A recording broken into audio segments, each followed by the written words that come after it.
You're listening to The Lyndia Grant Show. Think on these things with Lyndia Grant.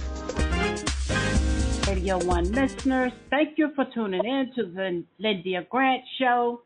It is Friday, February 7th, and we are happy to be here with you again for a new show in 2025. Our second guest here in Black History Month is the founder of Black History Month's own Carter G. Woodson, who sits in his seat today, Sylvia Cyrus. She is the executive director. If he had been alive, that's who he would be. So they are the founders of Black History Month, and they're going to be talking about their annual luncheon. I think she said it's the 99th year, something she said. But anyway, we're going to talk to her, and then we're going to talk to Dr. Julianne Malveaux, our first guest, to talk to us about what's going on in politics. You know, Dr. Julianne is a speaker extraordinaire, and she's a principal.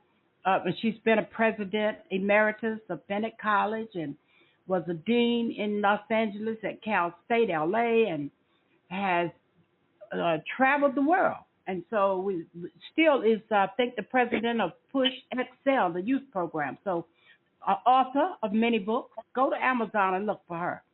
Dr. Julianne Malveaux, talk to us about what's going on in politics. Oh, Lyndia, how much time do you have? This is a crazy time. But I'm going to start by thanking you for having Sylvia on and mentioning ASALH, the study of African-American study of African life and heritage. Study of African American life and heritage, founded by Carter G. Woodson. It used to be Negro History Week. Their theme is Blacks and Labor. I'm not going to step on Sylvia's toes, but the reason that I'm mentioning this is because there's so many important Black people who have been part of the labor movement. Of course, Addie Wyatt, our sister, who was amazing, and also an associate of Reverend Jackson's, A. Philip Randolph. It's 100 years since the founding of the sleeping car porters, and we know all the stories, any of us who have Southern roots, the stories about the brothers who basically kept them railroads running and with their own wiles were able to connect us. The Chicago Defender came from Chicago down to the South through the wily ways of the sleeping car porters. They were able to get those papers to let Black people know that freedom was possible. And so it's very important. In contemporary days, we want to look at people like Bill Lucy, who made his transition in 2024, Patricia Ann Ford, who was the highest-ranking Black woman in labor when she was the executive vice president of AFSCME, as well as Arlene Holt Baker, my birthday twin. We have the same birthday. She had it first, though, who was the secretary-treasurer of the AFL-CIO. So we just want to simmer in that history, guys, and remember that this history is our history. I am also interested in lifting up Black labor because Black labor is in trouble. There are over 220,000 federal employees. About 18% of them are African American. We know what's been happening with them. We've been watching the news.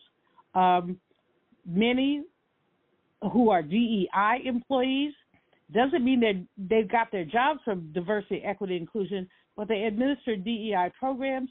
They've been told to go home. They're put on administrative leave. Then we have folks at USAID put on administrative leave.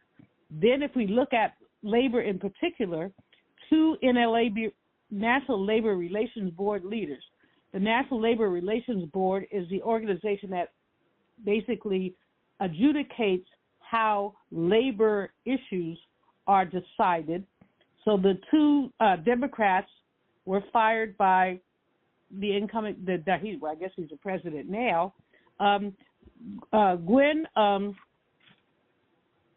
Wilcox, first Black woman to serve on the NLRB, was one of those to be fired. Two members of the board of the Equal Employment Opportunity Commission were also fired. Some of these firings are illegal. Gwen Wilcox says she'll fight hers, as she should. But there are going to be many that people are getting letters saying, if you quit, we'll give you 6 months pay. Well, first of all, that money has not been adjudicated by Congress. So if I were you, I would wait. If I were you, I would, but I'm not you, and I work for the federal government. And people will make their own decisions. Get with your financial advisor people. People are on administrative leaves. People have been put on layoff. There have been buyouts. None of this is very good for federal workers. A disproportionate number of them are African American.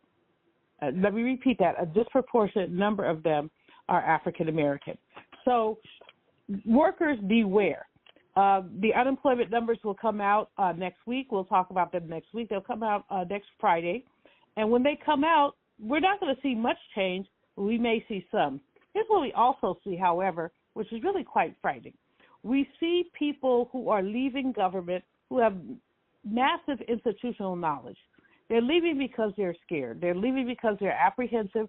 They're leaving because they don't know what's going to happen next. We could talk about this all day, but I'm not going to, because there's some other issues that I want to talk about. I want to talk a bit about our international withdrawal from government bodies, from the World Health Organization. I mentioned it a little bit last week, but from other international bodies, we're seeing that. And then because of the slash and burn approach to downsizing government, we're seeing workers, I say, under siege. The next thing, they've gone after USAID, which provides major international comfort for areas in our world that are under siege. We see workers, attorneys at the Department of Justice either quitting or being fired, in some cases because they simply did their jobs. But then we're seeing the civil service, which 47 said he was going to do, being decimated, with people really being afraid, not only about their jobs, but about the work they've done that they were supposed to do. 47 would void union contracts that were signed between December 21st and January 20th, and there's just quite a lot going on with that. The Department of Education is of special interest of black people. As a former black college president, I know how important Title III funds were for historically black colleges and universities. There are other funds in terms of our Title I funds to low-income schools that are also being dealt with. But this Department of Government Efficiency, which is something that 47 created out of his brain, but led by Elon Musk, who doesn't have anything to do with anything except for he purchased a co-presidency. Mr. Musk is hell-bent on eliminating departments, merging departments, and there's a reason why we have these separate departments. Now, anybody who watches government could say we could streamline it, and that's not a bad thing. But let's do it procedurally. In other words, if Congress created a Department of Education, 47 cannot eliminate it. Ditto with USAID. If Congress created it, you cannot eliminate it. And then one of the things that's going to affect our government workers is, of course, the incoming president, or the president, whatever he is, his edict against telework. He wants everybody to be at their desk at all times. This goes counterculturally to what we learned during COVID, which is that many people are more productive working at home from time to time than working in the office. Now, the big news, or the big conversation this week, has been about tariffs. 47 came in saying he's going to do 25% tariff on Mexico and Canada, 10% on China. He's had offline conversations with both Mexico and Canada that have allowed them to say, no, we're gonna work it out. So he's put a 1-month moratorium on those. China has said, oh, you know what? No. Added a 5%. They said if there's a 10% on them, there'll be a 15% on goods from the United States coming into China. So they have retaliated. So it's called a trade war, guys, and it's on. And the challenge with that is that it is going to lower everybody's economic stability. In other words, these tariffs, you'll find the tariffs when you go to the store. In Canada, they're taking U.S. liquor and taking it off the shelves. We're not going to sell this anymore. Canadians don't play. The sister in Mexico plays a little bit, but not much. But in any case, what we're going to see is prices going up. Now, we have a person who was elected on the basis of his ability to manage the economy. What did he say, y'all? I can bring inflation down. Now what he's saying is, it may hurt a little bit. Trust and believe it's going to hurt a lot. Mm-hmm. And this is going to be a challenge. And so, Lyndia, I know you're about to cut me off, and so I'm 1 minute to go. 1 minute. Well, I think I've hit the highlights. I'm concerned that RFK and Tulsi Gabbard seem to have gotten through. I'm concerned about the chaos. Remember that song from the 70s, A Ball of Confusion? Yes. Mm-hmm. This reminds me of A Ball of Confusion. But we cannot be confused. This is Black History Month, y'all. Black folks have had worse than this, and we're going to have better than this. And what we have to do is unite, fight, and be resilient. Amen. All right. Well, thank you, Dr. Julian. That was good. I hadn't heard all that, but thank you so much. Anytime. Talk to you next week. Absolutely. Take care. All right. Now we're going to go to a commercial break. If it wasn't for my care coach at AmeriHealth, I probably wouldn't be so healthy right now. As a man, we don't get checkups or see a doctor regularly anyways. It's probably just a man thing because none of my partners go either. We know we should, but we just don't, and hope it works out. So what changed for you? AmeriHealth assigned me a care coach, somebody that gives one-on-one help, answer questions, explain things, and help set my appointments. She also helped me understand what having high blood pressure really means and ways to manage it so it doesn't kill me. It ain't nothing to play with. If you're a member of AmeriHealth, ask for a care coach. I'm glad I got mine. At AmeriHealth, if you need a care coach, you can have one. Just call us at 1-877-759-6224 to get connected. 1-877-759-6224. This program is funded in part by the government of the District of Columbia Department of Healthcare Finance. Mayor Muriel Bowser. Washington Informer religion columnist Lyndia Grant. Rosa Parks refused to give up her seat on a segregated Montgomery bus.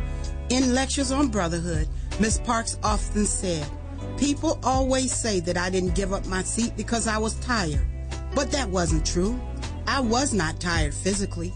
I was not old. I was 42. No, the only tired I was tired of giving in." Driven out of Montgomery by harassment and death threats, Detroit, Michigan became her new home. Rosa Parks will always be remembered as the mother of the civil rights movement. Raised in the AME church, she once said, "I remember finding such comfort and peace while reading the Bible." Read more in the religion column of the Washington Informer, an award-winning African-American newspaper. We don't report crime or gossip, just positive news. Pick up the Washington Informer or visit us online at washingtoninformer.com. Call 202-561-4100 for more information. This is Frank Smith with the African American Civil War Museum in Washington, D.C., located at 1925 Vermont Avenue Northwest on the Green Line. Did you know that a recent study found that children who visit museums do better in school and in life than children who do not? So parents, teachers, and preachers, let's get moving. I promise you, if you bring your children to the African American Civil War Museum, they will be inspired by the images that they see. They will be impressed by our living history reenactors who are always available, and they will be involved in our scavenger hunt that takes them throughout our exhibit. That's the African American Civil War Museum, 1925 Vermont Avenue. Our hours are 10 to 6:30 on weekdays, 12 to 4 on Saturdays and Sundays. See it. Be inspired. And we are back. We are ready now to talk to our second guest for this week, Black History Month. We are talking to the Executive Director of the Association for the Study of African American Life and History, the one and only Sylvia Y. Cyrus. She's going to be talking to us about what's going to be going on this month. I don't usually have to do an interview with Sylvia because she can go. She have too much to tell us all the time. Sylvia, how are you today? How are you doing, Dr. Lyndia? How's everything going with you this month?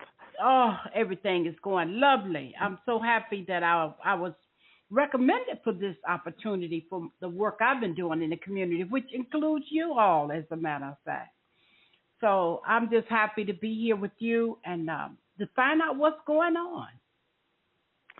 Well, Lyndia, as many of your listeners already know, February is Black History Month. This is a commemoration of our history that was started by ASALH founder, Dr. Carter G. Woodson. Mm-hmm. And this celebration, particularly this year, it is so important for us to get this history right so that we could share it. In 1926, Dr. Woodson started the celebration and commemoration of our history through Negro History Week. And for 50 years, ASALH, then the Association for the Study of Negro Life and History, which then evolved into the Association for the Study of African American Life and History, each year has created a theme and drawn the attention of the nation and the world to a specific aspect of our history. Mm-hmm. For 50 years, we had this commemoration without one president putting pen to paper to proclaim anything. Mm-hmm. In 1976, the association went to the world and said, a week is not enough, and we started this commemoration as we know it, Black History Month. And starting in 1976, President Gerald Ford, who happened to be a Republican, was the first president to sign a proclamation to bring greater attention to the fact of the contributions of African Americans. And ever since that time, including even 2025, where the current president did, in fact, sign a proclamation for Black History Month. But I direct your attention to a statement made by our new president, Dr. K. Wise Whitehead. Some of your listeners may know her as Today with Dr. K. She has a great radio show. She's a great scholar and does a lot of work in this Black history and education sphere. When it was threatened that there would not be a proclamation, ASALH said, we proclaim Black History Month, that it isn't that we are waiting for a president to create a theme. As you know, our information on our themes goes out years in advance. Mm-hmm. So we already proclaimed Black History Month, and we are moving forward with this year's theme, African Americans and Labor, which impacts every amount of work that Black people do, whether we were enslaved, whether we earned a living, whether we volunteered for it, and that is what we will be talking about, discussing, and exploring in 2025, African Americans in Labor. I love it. You all usually go to the White House. Are you going to have that trip this year? Well, I will just say there has been no invitation. Okay. But as you know, we don't depend on going to the White House for our commemoration as well. No, particularly I know. In February, we have a great event which happens on February the 22nd, the 99th annual commemoration of Black History Month. We will have our luncheon at the Westin Hotel in Washington, D.C. on 9th Street, right across the street from the Convention Center. And we encourage individuals to go to our website at asalh.org and support Black history by purchasing a ticket. And if you can't come to the event, make a donation. We have wonderful products that you can buy and keep for yourself or gift to others for Black History Month. But we are in a time now where if we are going to prevent the rollback in all the strides that we have made for Black history, that is going to take our collective effort as a community to provide the support to ASALH so that we can stand on the front line to make sure that our history is not rolled back.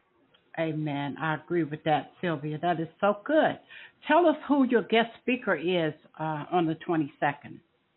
Well, we have an exciting panel that is that we are putting together.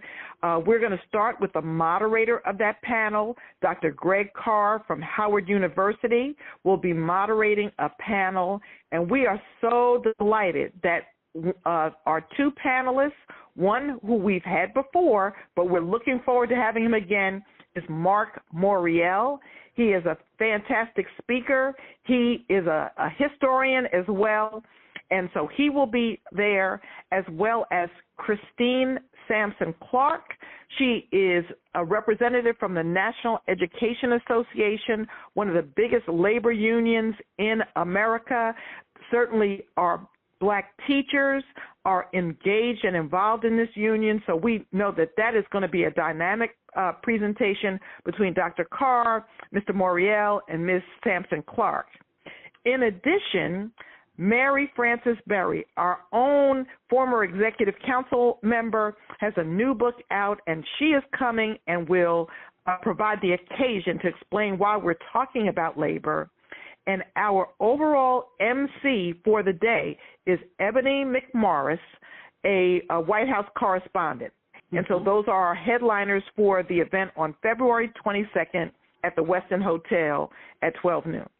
And isn't Mark Moriel the president still of the Urban League? I know he was, isn't he? He certainly is, and he is still a great advocate for working people, for communities. You know, many know that he came out of New Orleans, Louisiana. He was the mayor there. His family is steeped in the history of Louisiana, but he is out there working every day to advocate for Black history, to advocate for Black people, and along with the other individuals who are on our program who are fighting for teachers and other workers, that this is going to be a conversation that you don't want to miss. You want your ticket. You want to be able to be there and participate in this annual event, especially in this year. And what we have leading up to the luncheon are a couple of things that your listeners will also be interested in. So prior to the luncheon at the Westin at 10 a.m., we have an event that is free and open to the public. It's an author's book signing. We will also have exhibitors. So come out, even if you can't purchase a ticket, come on out to the Westin at 10 a.m. and participate in our author's book signing. But in addition, all through the month, we will have virtual events, virtual programming, and that information you can get from our website at asalh.org. And we only ask that you subscribe to A Solid TV, which is our YouTube channel. There's no fee to watch the videos, but we do need to build our subscribership. So all we ask that you do is come in, subscribe, and then you can watch any of the 275 videos that we have that talk about Black history. And Sylvia, tell them how much tickets are. You usually have at least 1,000 people in the room, some coming in from buses, from chapters across the country. And I just want people to know it's a dynamic networking opportunity. Tell them how much the tickets are. The tickets this year, we have 3 tiers. There's a general ticket at $200, a silver ticket at $225, and a gold ticket at $250. Tables are $10, so if you want to purchase a table, you could do that. It is really a great value for the types of events in fine hotels that we have here in D.C., so we would encourage you to do that. And again, if you can't make it to the event, if you already have something planned or, your budget is not right there right now, go on and make a donation or join ASALH. We are the founders of Black History Month. We are a membership organization. We reach out to the entire community to be a part of who we are. And membership is for general members is $95. For seniors, it is $65. For students, $55. So support ASALH in some way by either coming to the February 22nd event. That book signing is at 10 a.m. The luncheon is at 12 p.m. The author's event is free and open to the public. You've heard about the tickets to the annual luncheon. Make it a great day. Bring your friends and family out and really enjoy networking with some of the movers, doers, and shakers in D.C. in particular, but people come in from all across this nation to participate in this event. You will not be disappointed at all. No, you certainly won't. I have been the coordinator for Sylvia, and it's a fabulous luncheon. And so many people in the room, it's worth every penny. And I encourage you to go to the website if you cannot buy a ticket and press donate. Sylvia, I thank you. Do you have any other announcements you want to make before we close? No, I think that does it. I just will say support the Black History programs in your faith-based organizations, in your community. This is the year that we really have to stand up. So if there's an ASALH branch in your area, and we have several in the D.C. area, in the Maryland area, Baltimore, D.C., other areas all across this nation, reach out to ASALH, but do something for Black history. Support some program. Make a donation because we need this today more than ever. And I just want to say this is the number one Black History Month luncheon in the United States of America, founded by the founders of Black History, Dr. Carter G. Woodson, whose seat Sylvia Y. Cyrus sits in. If he was alive, we would be talking to Dr. Carter G. Woodson. And I just decided next week for my Sunday school presentation, that's who I'm going to remind the church members of. I had to decide who I was going to talk about next Sunday, and it's going to be Dr. Carter G. Woodson. And so I just encourage listeners to come out, get a ticket, and if you can't, make a donation. Thank you for being my guest today, Sylvia. Thank you, Dr. Lyndia. All right. We'll talk to you next year. Thank you, and bye. Fantastic. Bye-bye. All right. I'm going to close by saying words, thoughts, and deeds have a boomerang effect, so be careful what you send out. Scripture says, my people perish for the lack of knowledge. Thank you for tuning in to the Lyndia Grant Show. Until next week, good day. Thank you for listening to the Lyndia Grant Show. Think on these things with your host, Lyndia Grant.